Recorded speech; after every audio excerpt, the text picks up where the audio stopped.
वज़ीर रेलवे ख्वाजा साद रफ़ी का कहना है कि मदीना जाकर गुस्ताखी करना, तज़ीक़ करना ये सिर्फ़ लानतियों का काम है। कल मस्जिद नबवी की बेहुरमती की गई। मस्जिद नबवी की बेहुरमती एक अफ़सोसनाक वाक़या है।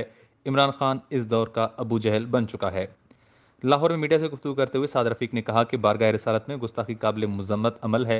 इस वाक़े के खिलाफ कल एहतजाज करेंगे। ख्वाजा साद रफ़ीक ने कहा कि हमारे खिलाफ कोई केस साबित नहीं हो सका। शेख रशीद ने धांधली से अपने भतीजे को एमएनए बनवाया। राना सनाउल्लाह ठीक कहते थे, ये पिंडी का शैतान है। आज मैं भी कहता हूँ कि ये पिंडी का शैतान है।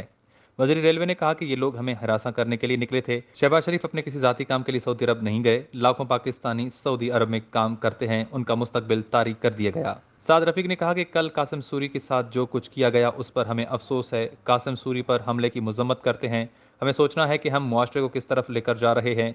हम कहना चाहें तो बाहर निकल कर क्या कुछ नहीं कह सकते।